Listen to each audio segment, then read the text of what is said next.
Yes, I put a sleeping bag over my window. The curtain just was not cutting it. We had all this glowing, ethereal light behind us. Sun. Very bad for us vampires. The sunlight is. Not good for Yoda either.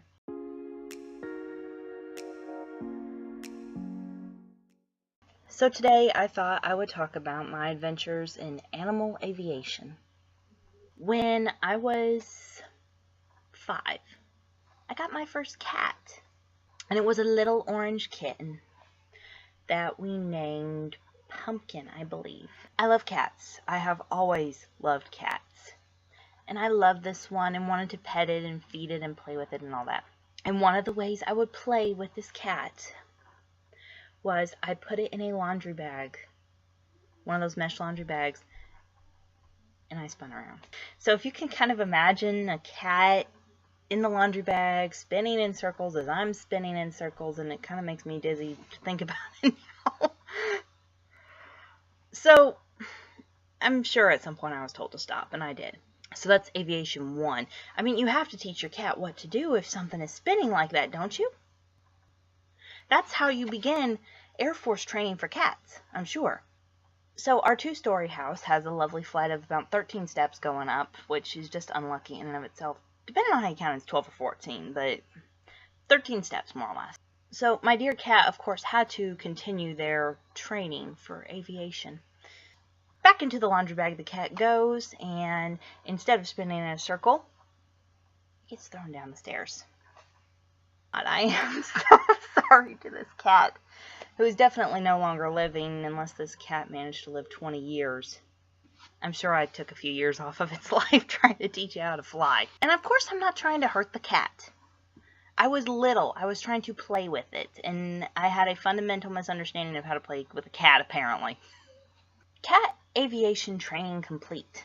I decided that it was time for the cat to go on a space mission. And you're probably wondering, how did I manage to fling the cat all the way into the stratosphere? I didn't. This was entirely pretend astronaut. So we get ready to go to outer space. I don't remember what I used as a helmet. I sure as heck knew that the cat needed a space helmet. You cannot breathe in outer space. I had in my sandbox my parents say it was a honey jar. I distinctly remember it being peanut butter. It was kind of that shape. It could have been honey. I don't know. But it was that shape. So it's pretty wide up here and then it comes up to a neck. And it was giant. And I thought, this is perfect for the cat's space helmet. I put on my helmet, whatever it was, and we go to outer space. And of course, the cat can't breathe in outer space. There is no oxygen. It also can't breathe in the jar, though, so that was a bit of a problem. My parents ended up cutting the jar off the cat. And it was a plastic jar, but still. I don't remember doing anything else to that cat, and that cat lived a good, long life. I had that cat for several years. It gave birth to several litters of kittens, and I honestly don't remember if it was that cat or a different one.